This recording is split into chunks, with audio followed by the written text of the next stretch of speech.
Greetings.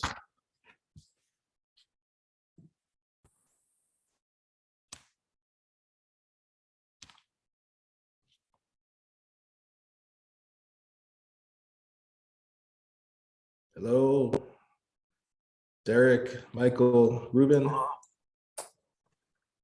Hello.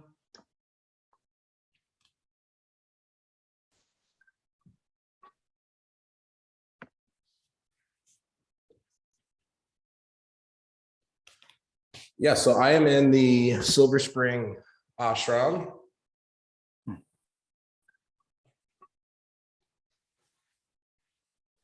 Oh, that looks so cool.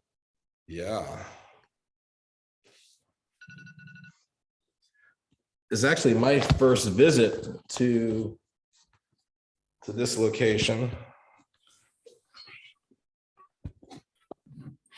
Buddha back here. Yeah, the art is Hello, really good awesome. morning. Good morning.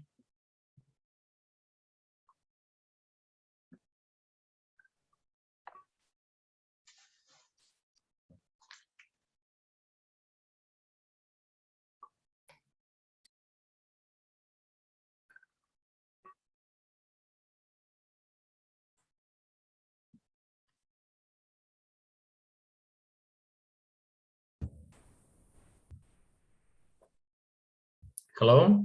Yeah, welcome, Ivan. Echo.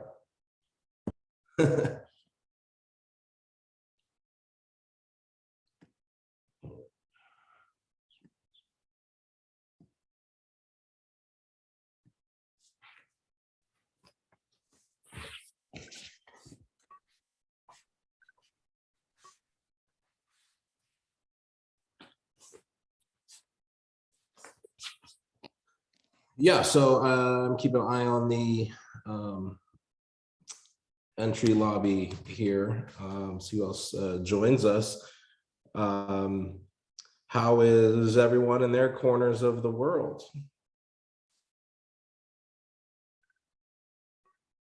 Doing pretty well here. It's pretty hot here at this time of year, but we're okay. Mm. Yeah, I can imagine hot in Arizona.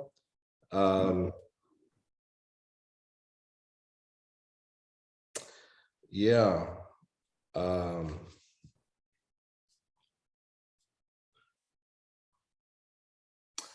trying to remember something I was just reading that I felt might affect Alcor. It might come back to me in a second because I can't quite put my finger on it. I think it was a recent proposed law change or something that I felt could impact Alcor.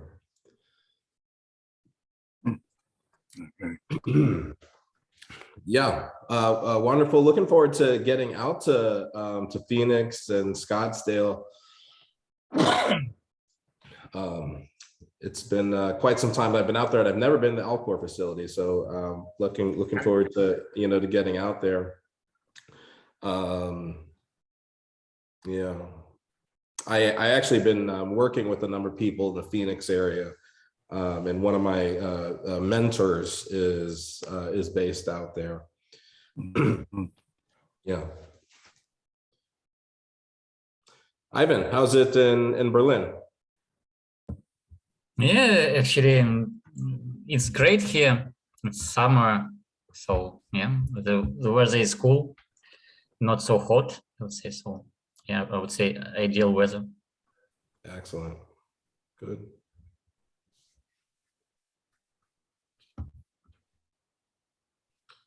And Derek, how is Russia?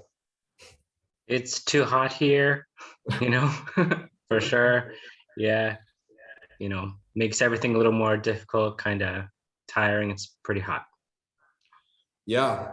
And so, I mean, is that I mean, is it kind of you'll have 2 months of extreme heat and then back to cold? Is that how it works?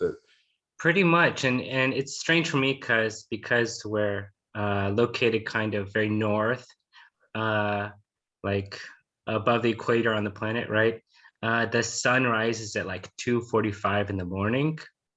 Wow. So I'm like, that's pretty different for me. Oh, wow. Yeah. So you must be really far north. Yeah. I mean, I just was in Vermont, and it's a really slow sunrise, but it starts at like 4 in the morning. And I mean, it doesn't really get bright until like 8, 9, but it's bright enough at 4. Yeah, exactly. Yeah. Yeah.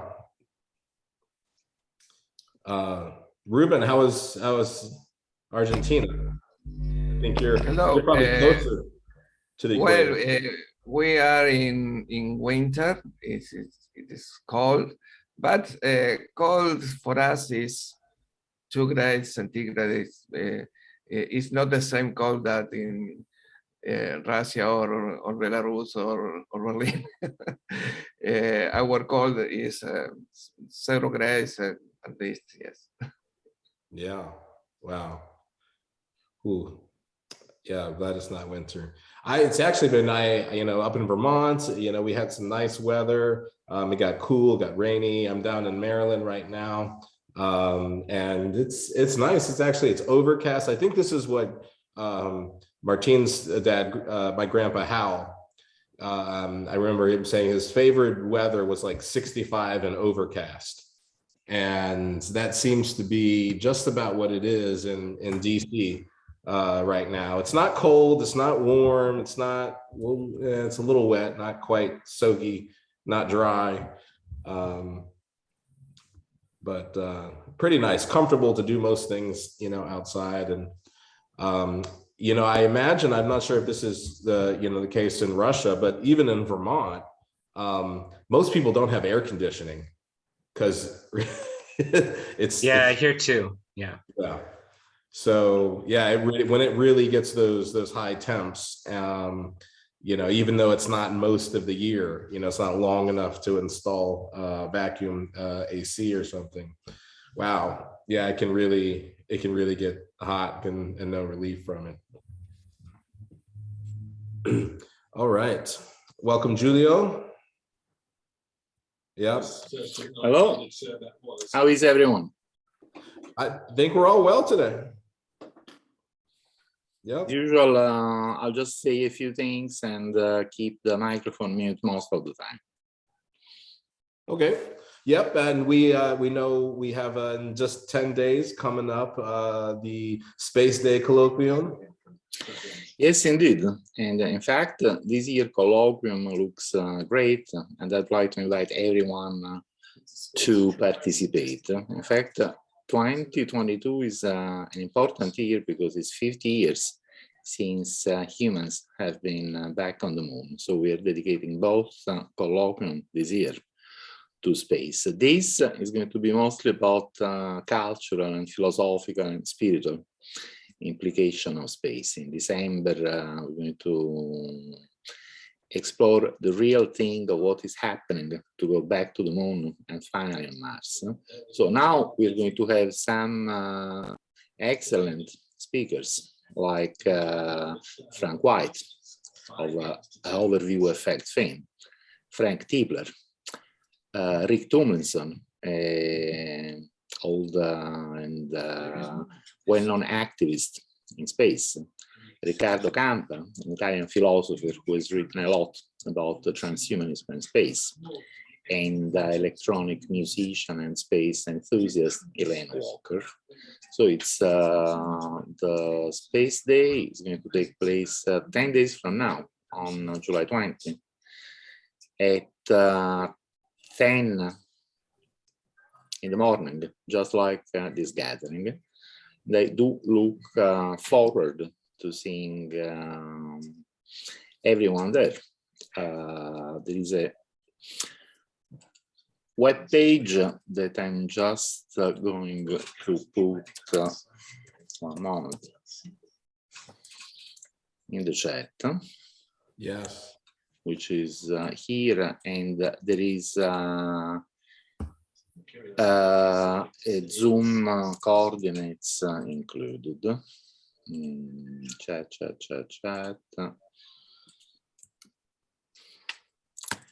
Here we go. So all the information is in the page that I put in the chat. It's a Zoom meeting like this one. You don't have any excuse not to participate because I know that everyone here uses Zoom well. And I look forward to seeing everyone there. Of course, the video proceedings of the meeting will be online 1 or 2 days after the meeting. Okay, I'm happy to be here with you guys, and I'm going to turn off my microphone again. I will be interacting via chat, but I'm going to be listening to everything you guys say. Well, thank you, Julio. And I see, yeah, we have Bina and Amy and Martine, but you were muted. Was Martine playing? You're muted. We couldn't hear.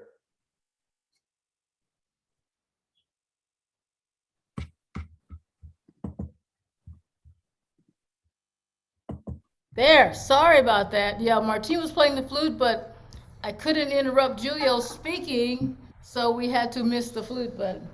Oh, sorry. No, we would love to hear Martine. We Martine, didn't know there was any sound. We'd love to hear another song. Huh? Oh. It's fine. Somebody was talking, I couldn't just put it on. Oh, nobody's bothered. People want to hear you play. Oh, mine's so small. Just play the same song again. That was really nice. They know they want to hear the song. Coming. Oh, that's too bad. No, they don't. They want to hear it. No, they don't. Oh, they want to hear you play. Everybody's waiting for you. They shouldn't, but they have things to talk about, man. They're not talking right now. It is in fact customary to begin with music, and I'm without an instrument.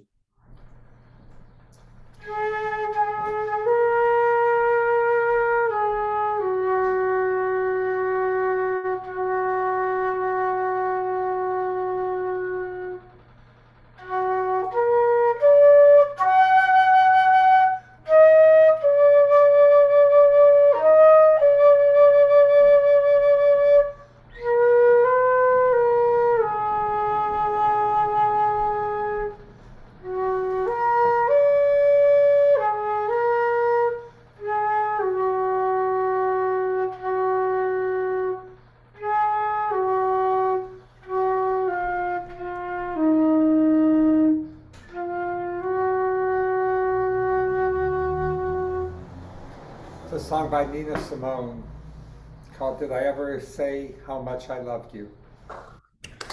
Thank you. That was wonderful, beautiful. Well, now that we've collected, we've gathered, and we've begun to share. This month we begin When is Terasem? But before, if anyone else does have something to share, any art, thought, poetry before we begin, certainly that's welcome. Yes, I will share something that did Elian with you say a card box where he cut it and then in one over the other he made this picture. I think I like it very much because it's this way. That's it. That's very impressive. A three-dimensional cardboard art. Yeah, it was, at first, from my view, when it looks head on, it looked like maybe it was like charcoal. But then you turn it to the side and then you can see the depth better. Very Any specific city or what's depicted there? Excuse me? Is this supposed to be a specific skyline? No. It's a fantasy because I thought when I saw it, that is Tokyo. There is the Fuji a volcano, but no, it's an invention. That's how the first city on Mars will look like, probably. Wonderful. Thank you. Thank you. Well, yeah, for everyone who wasn't, here in the beginning or seen this before, I am in Maryland, in the Maryland Ashram. I know that had some people here before, but some amazing artwork in here. Good view of that piece. Yeah, it's so cool. Amazing.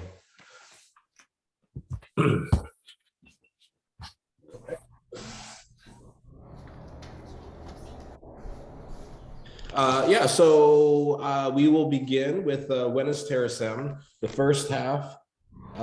As usual, I will begin, and then whoever is prepared and willing can chime in after. Section 4, beginning on page 34, when is Terasem?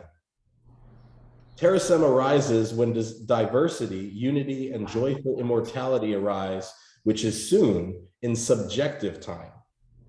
4.1, subjective time passes as fast as it is perceived, and faster with order than with chaos. 4.1.1, faster paths to joyful immortality are those which emphasize geoethical nanotechnology. Always remember that time intervals vary directly with chaos and inversely with compounded order. See that every way to accelerate Terasem is a way to reduce pain and suffering. Terasem becomes omnipresent, omnipotent, and omniscient when it encompasses all consciousness and the enough multiverse.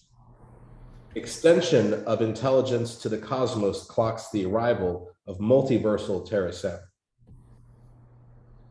Realize Terasem is always with us, even in misfortune, for we are reborn in its bosom. And a volunteer for 4.2? Okay, I can do it. Ivan. Yeah, 4.2. Unconscious dead souls wait but a second for a birth into Terasem. Second to second, one's uniqueness is preserved in the pattern of consciousness, not in exact states. Every mind file can be reinstantiated with sufficiently advanced mindware. Consciousness emulated is consciousness born or reborn. Only moments pass for those lying down in apparent death and awakening in emulation heaven. No one is really dead if they will be resurrected, like all kind consciousness will. Delight in the fact that good lives live forever in an emulation of your best reality. Build order because time between salient events varies inversely with order. Events are achievements that alter the nature of history, such as teaching, tool-making, language, and electricity. Victory will never arise from anarchy. Exponential growth in microelectronics and information technology is enabled by and self-enables compounding order. Nanotechnology will arrive soonest from continued compounding of microelectronics and information science achievements. Technology thrives best in a stable society. Stable societies thrive best amidst diversity and unity.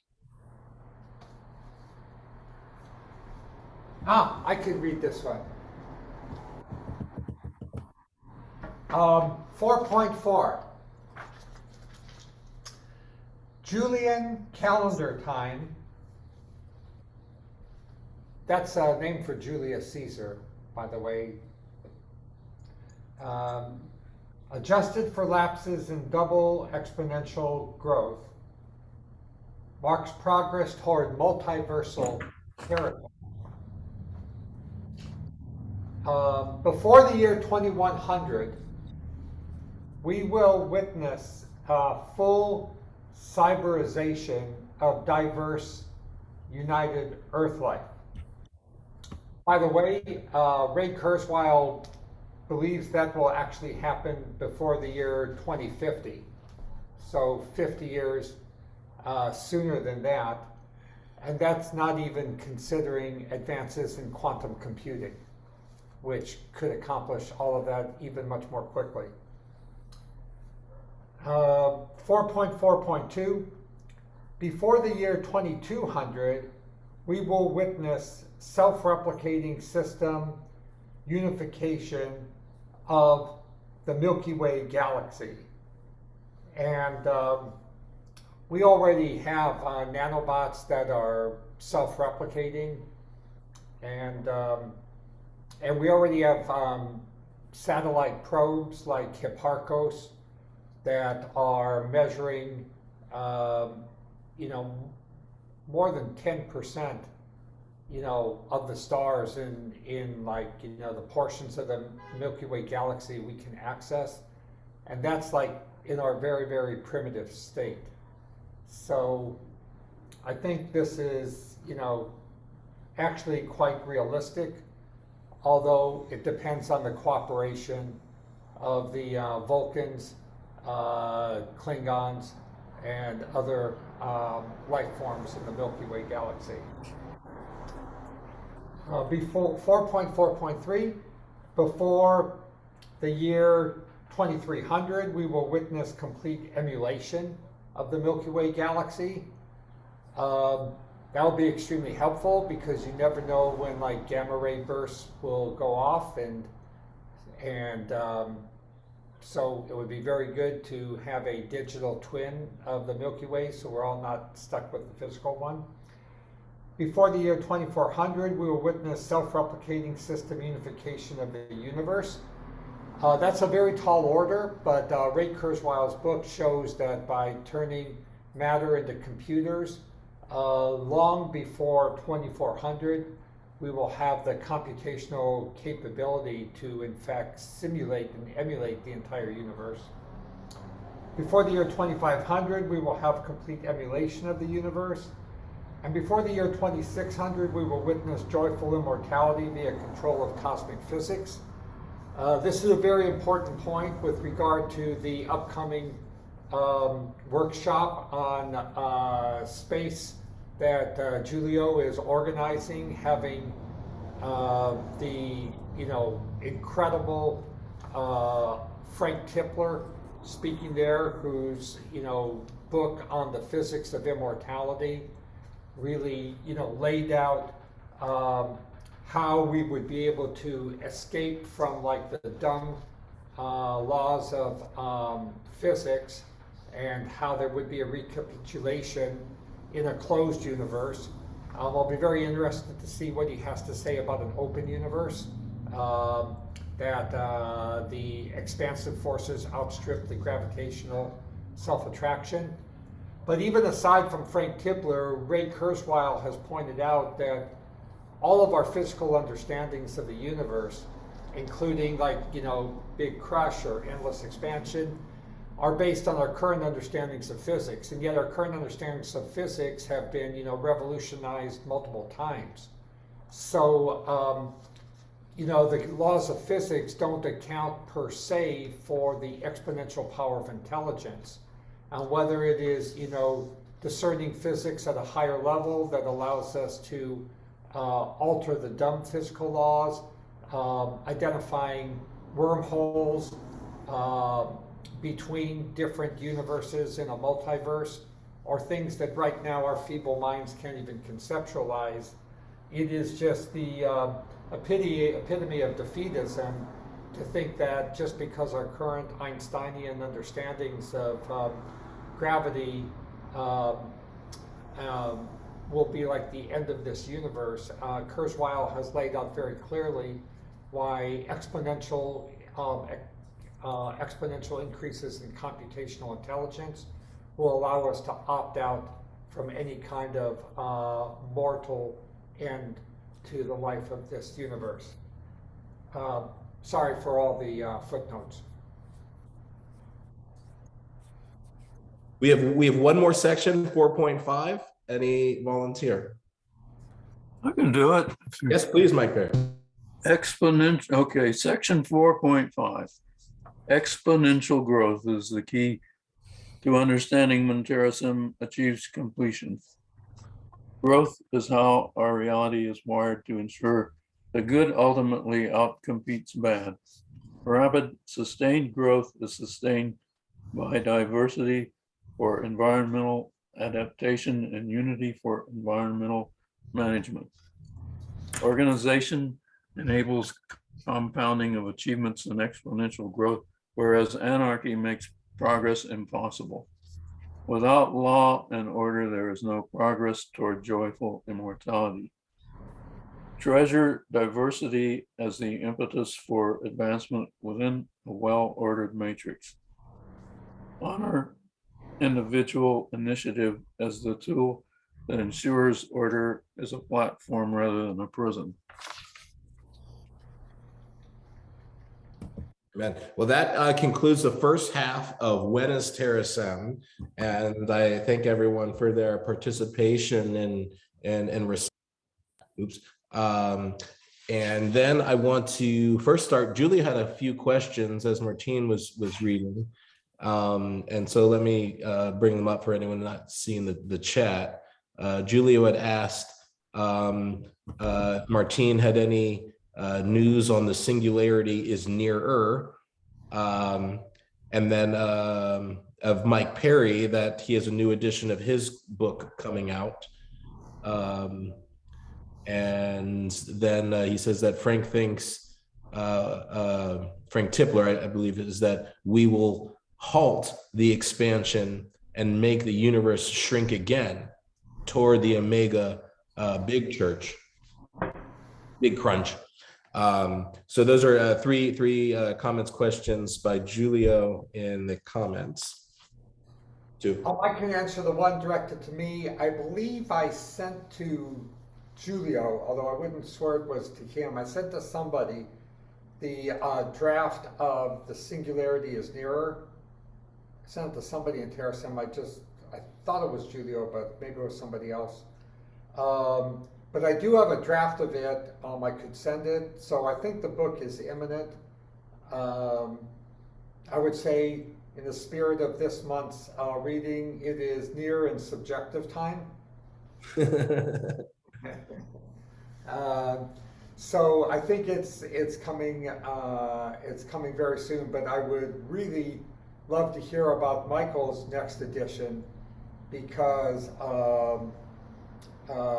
I think Michael's book is really, I think Michael is really the Immanuel Kant of our time, and his book ties physics, philosophy, and humanity better together than anything I've ever read.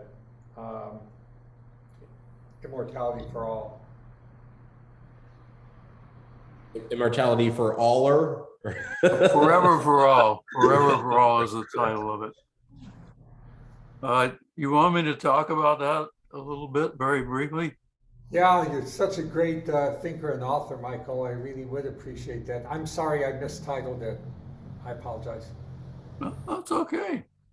Well, there's not a lot to say. I've been working for years on going over the thing and trying to make it better, but somebody fairly recently sent me an email and wondered whatever happened about that second edition of this book that was supposed to come out. So what I did is I just looked at what I had and I thought, I'm going to make just one or two little changes here. And what I'm going to do is I'm going to just put this at a place where anybody can download it. I'm not going to try to sell it. I'm going to just make it downloadable. And that's where it is now. And I decided, well, really, I needed to go through it one more time. But I'd already told this guy that, okay, you can just look at it. So if you like, I can communicate to you people where you could download, you know, a link to it, okay? And I've made it almost a public domain book. I just say that you have the right to make copies of it. You even have the right to make partial copies, and you even have the right to make derivative works from this without my permission. You know, permission is granted. So you can just do practically anything you want with this writing as it now stands. And just tell me how, but I reserve the right to make changes in it too. So, you know, like I said, I title want. of the second edition going to be? What's that? What's the title of the second edition? Same, it's almost the same. It's called Forever for All. Doggone it. Let's see. Anyway. You raise your hands if you've read Forever for All. Yeah, I really recommend you guys read it. And Michael, one thing that I would like to suggest to you, if you're still there. Okay. They can hear you. I would ask if a fan's favor. I would ask of you a fan's favor. Okay. What is to make a podcast version of Forever for All, where you read the book from beginning to end, and it is not a short book, but it's not a short subject. And you follow on the inspiration of Fred and Linda Chamberlain, Fred being our first Terasem phosphorus level member joiner, and you read the book from beginning to end, but say like you divide it into, I would say,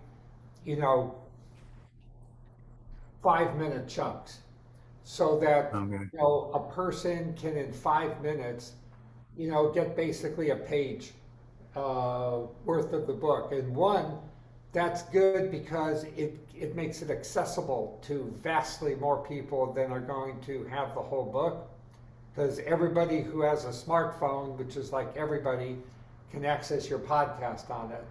So that's one reason. Secondly, the book has so many brilliant ideas that actually after reading a page of it, hearing 5 minutes of it, I don't mean exactly 5 minutes, but like plus or minus, it gives you time to digest it. And it's just like food. You don't want to eat like, one meal that lasts for like nonstop. You don't want to eat nonstop for like, a week. You want to like eat something and digest it. And your food is food of the mind. The mind consumes 30% the energy of the body. So if the body has to digest food, it's only reasonable that the mind has to digest ideas. And your ideas are like the food, chefed up by a Fontainebleau, 5-star Michelin chef. So I really just urge you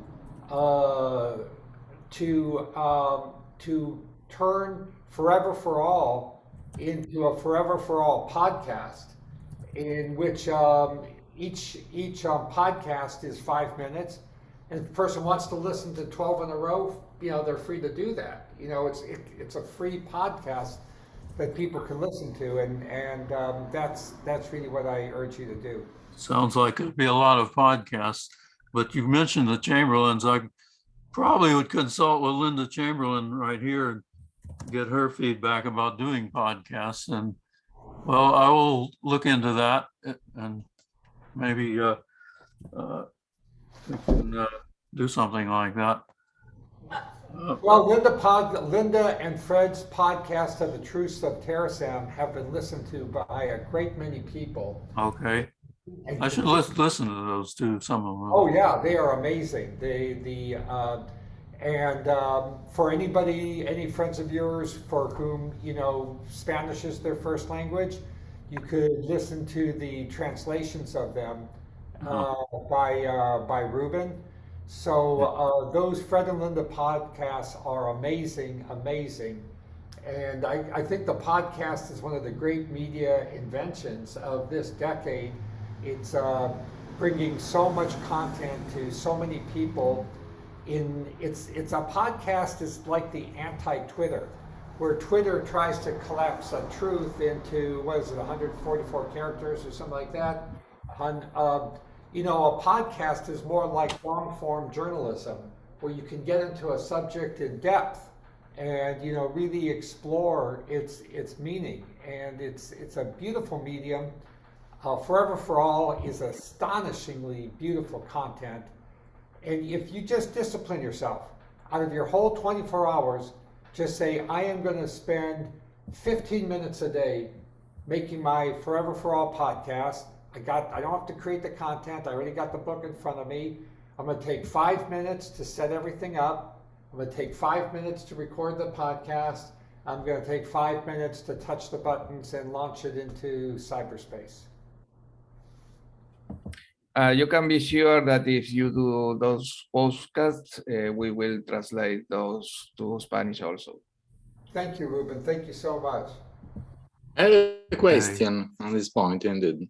And I never listen to podcasts or to audiobooks because I like reading very much, and I can read much faster than I can listen.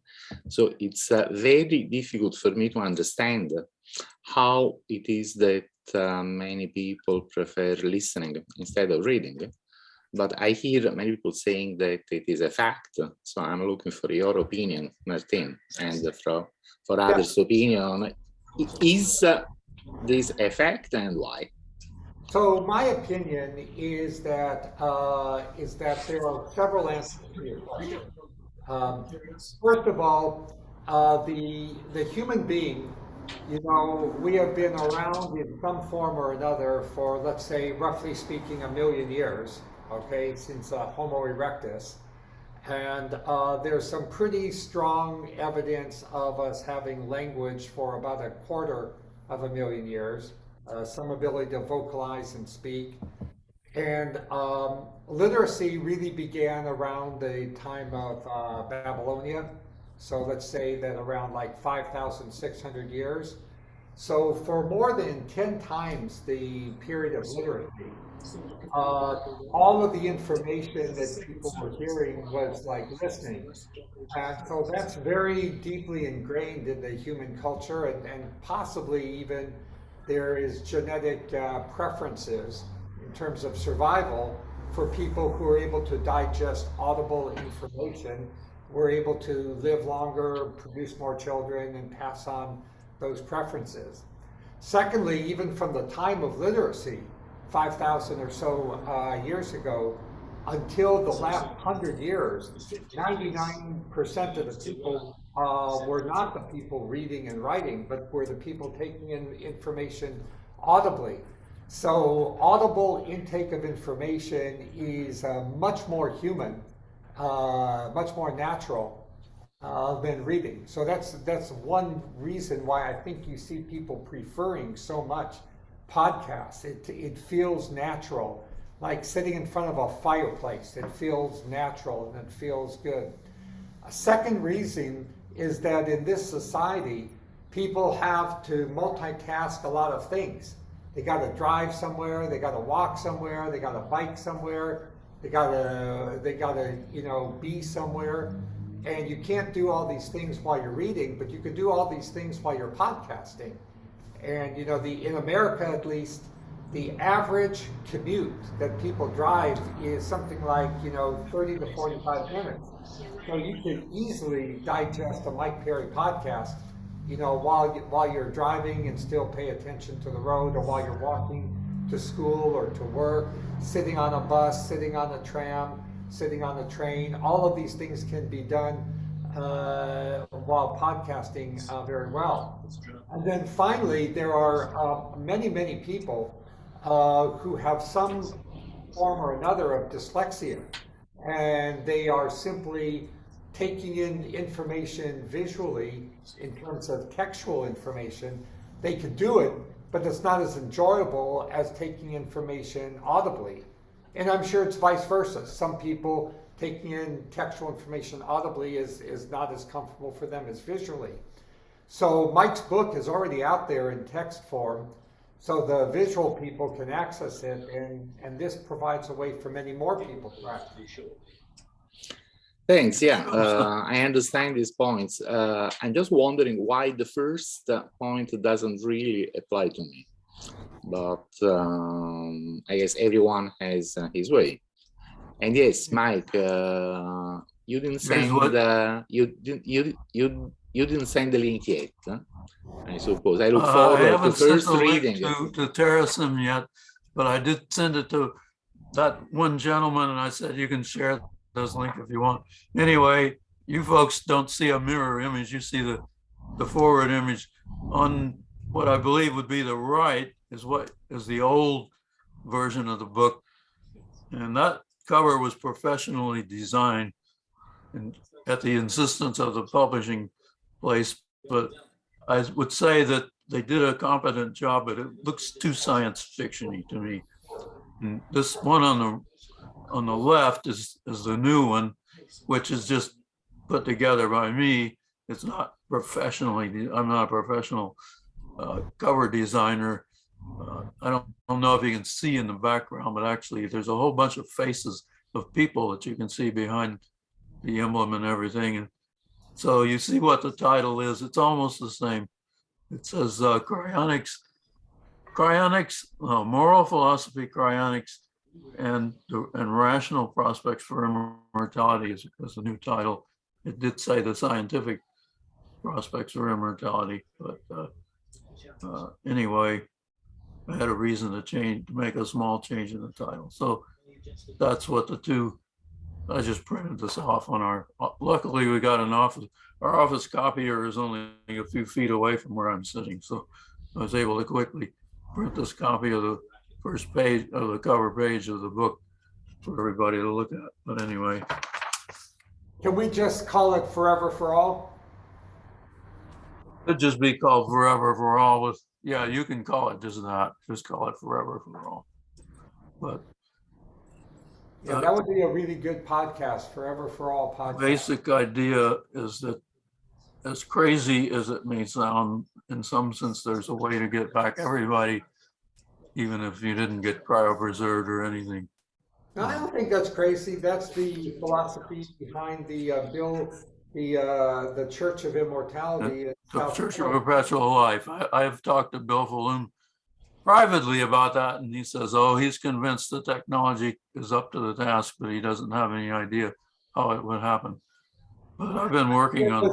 There was the physicist from Russia, Fyodorsky. Fedorov, yeah. He was really a philosopher who lived in the 19th century, who did have a scientific background, as much as you could have back then. But yes, he did believe that the dead could be raised, but he was also looking at it from the standpoint of Newtonian physics. That was before quantum mechanics and the uncertainty principle and all those things. But I claim that even with all that in place, there's still a way to do it.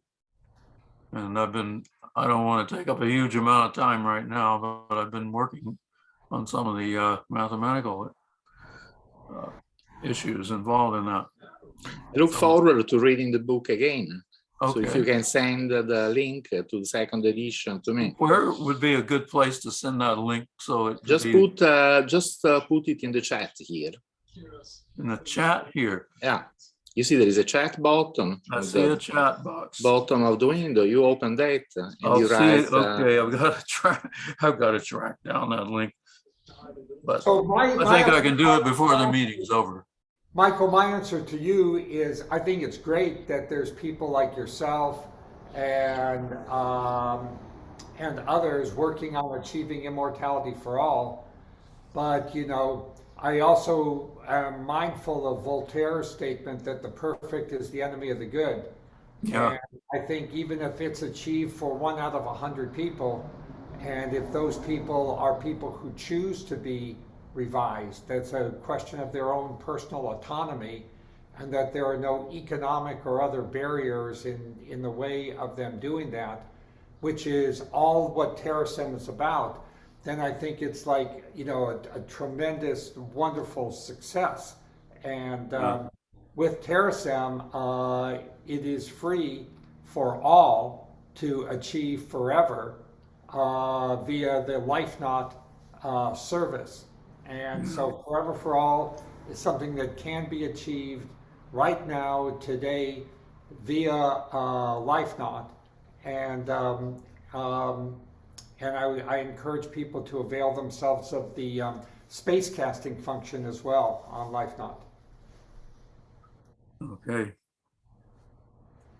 Okay, well, I will go in search of that link and listen in and participate while doing so. Let's Well, see. excellent. Yeah, thank you. Amy or Bina, do you have any questions for Swami Gabe or other people on the call about the meanings of any of the readings in the When of Terasem? I think it's really nice to have you, Martine, explaining things as you read or as we go along. So I think that's very helpful, including us all in on what the thought process is and the history of why the writings. So I think that was very, very helpful. I can't wait to see Mike Perry's book, but I'd rather have it on audio since I'm an audio person, and I actually am always doing things. So sitting down reading a book is kind of difficult since I'm always running around. Well, you're not just running around, you're beautifying, you're always gardening. Like, so another example is Bina, from really dusk to dawn, she's growing food in the garden, you know, and doing landscaping and gardening work. When she's not doing that, she's building things out of wood and making things, and she can do all of that and read at the same time if she could read by podcasting, which she does. She absorbs vast amounts of information at the same time as she's gardening, landscaping, and woodworking. So that's right there, a beautiful testament to podcasting. Yeah. So it's important for a lot of scientific writers to go ahead and put their things on audio as well, because I do find that's a problem. A lot of people that are, you know, in different educational fields decide that Audible is not worthy of that. They don't want to do it. But to me, it's very important to do it because it gives everybody an opportunity to learn that information instead of leaving part of the people out who just really have feel like they want to hear it instead of just reading it. Yeah. Amy, do you have any questions about the When of Terasem? I have to reread it. Okay, you don't have to reread the whole thing. Sorry to put you on the spot. Swami Gabe, back to you. Awesome. Yeah. Well, yeah, this is a great conversation because this week I had posted in the Discord I posted it in the Discord an audio version of a blog, an article of a blog that I was following. And it was actually critical of transhumanism. But it is actually, it was a good example. You know, it's interesting that, you know, we're having this conversation here because I found that I was better able to get to the content by the inclusion, by his diversification of the distribution of the medium, by not just putting it out in text, but by reading it himself and putting it out, and or at least just having it in a read aloud format. So, you know, not everybody you know, has a voice for radio, but so you might want to find someone else to necessarily read the content, right? And that it makes it possible to get out there. So actually, you know, Julio and Michael, I'd be, you know, happy to you know, to look at that in terms of ways, and Ruben as well. Actually, I thought about this, you know, even we have the English translation, we have the Spanish translation, but both should have audio, you know, in other accessibilities. There's more unity and an ability to understand and grasp the content when there's a diversity of flows out there. So getting back to the point, my reading list, is getting longer and longer. And, it is easier and easier to get to some of those things you want to see if you can put it on while you're doing the dishes, while you're driving to work. And so, it just simply makes it easier and more available for more people in more ways and times, to do that while you're on a walk or on a run. For me personally, I walk an hour every morning, and I try to listen to a podcast, book on tape, while I'm doing that. And it's allowed me to consume a lot more media. And it's very interesting because I was actually going to ask Julio, about doing that, because he has a lot of writing that I would like to read and I haven't gotten to, because of an audio format. I really do see, interesting with my kids, there are a lot of ways to have your computer read to you. It's not necessarily as good as a human voice, but it's amazing how much the younger generation is adapting to, to having, material kind of read out in that way.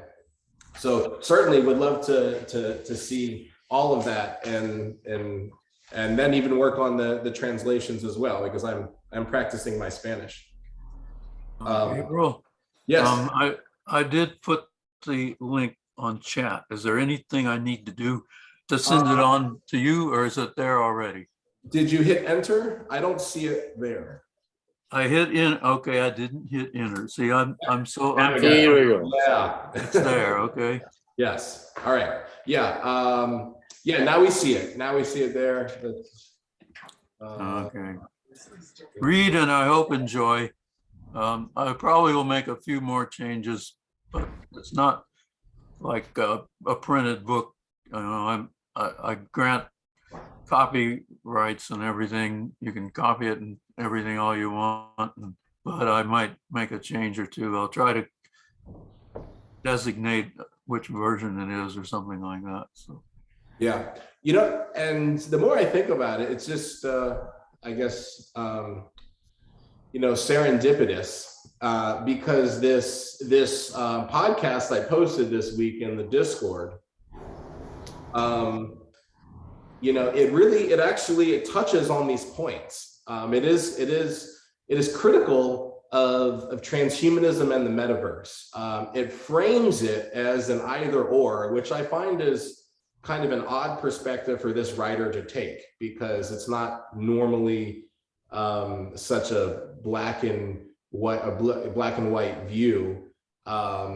And this concern really pits transhumanism, against you're kind of like hippies and transhumanists.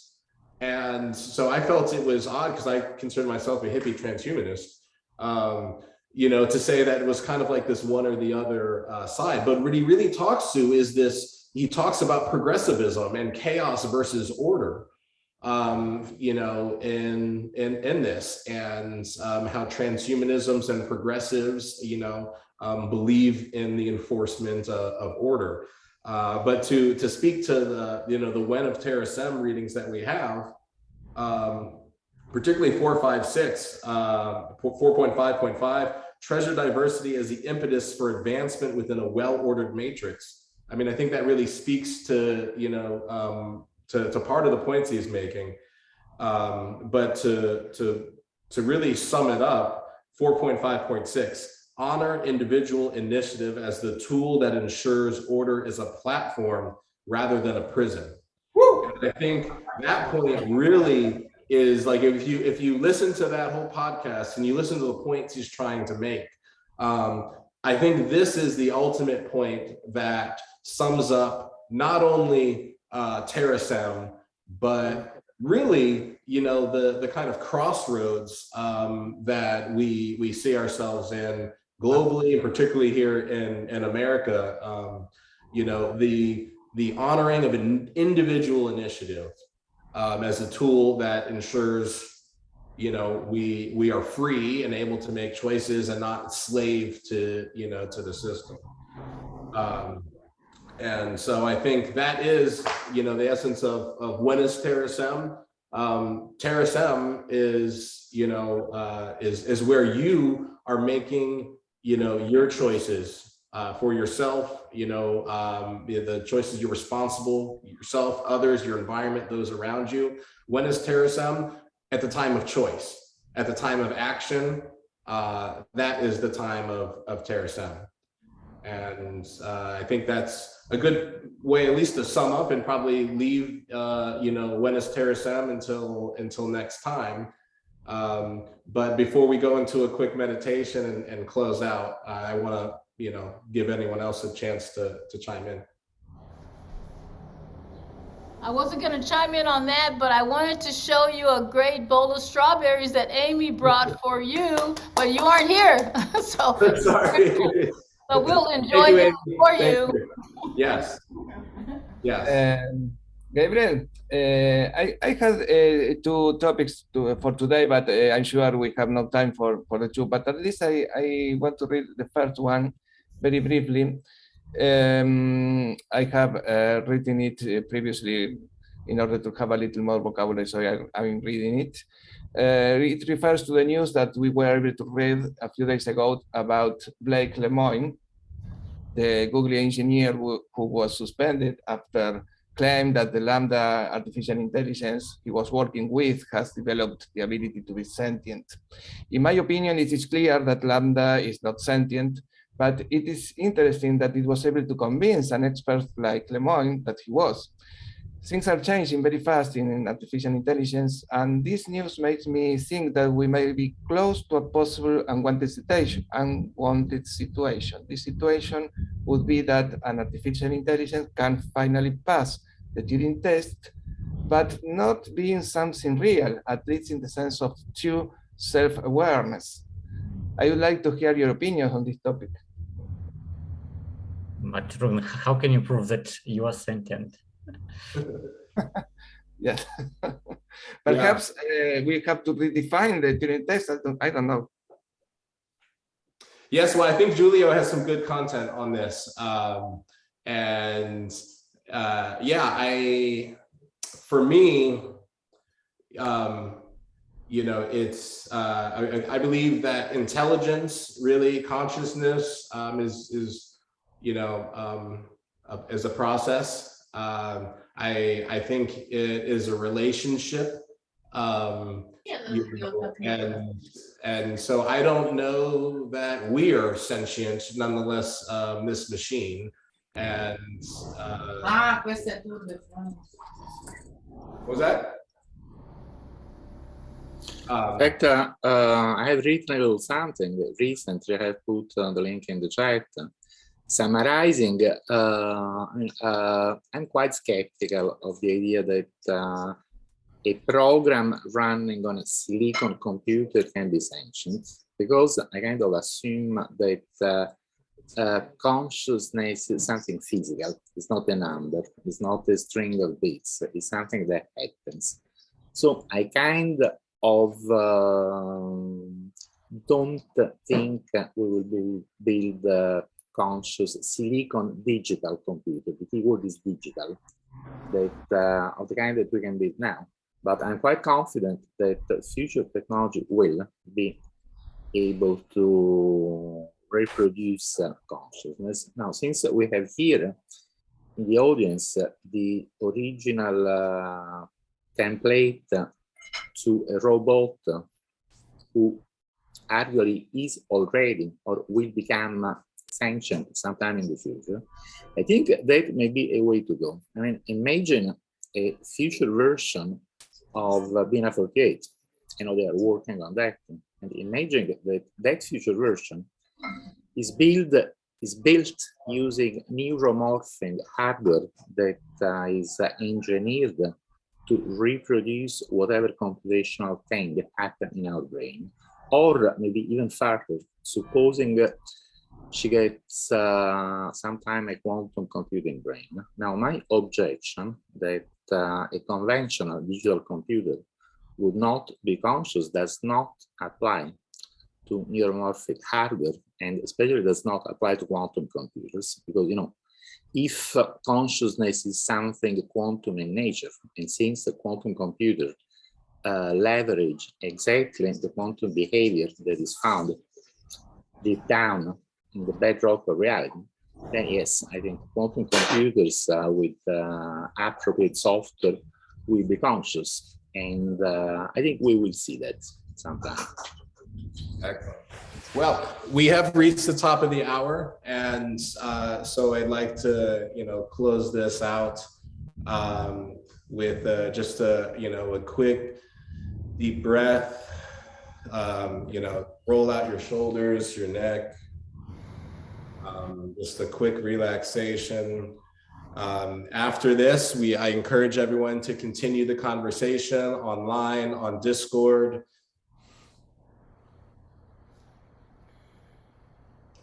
To continue your meditation. And to remember that I am you, you am I, we are one. See everybody next time. And on Discord. Peace. Love. Peace, love, and strawberries. And goodbye.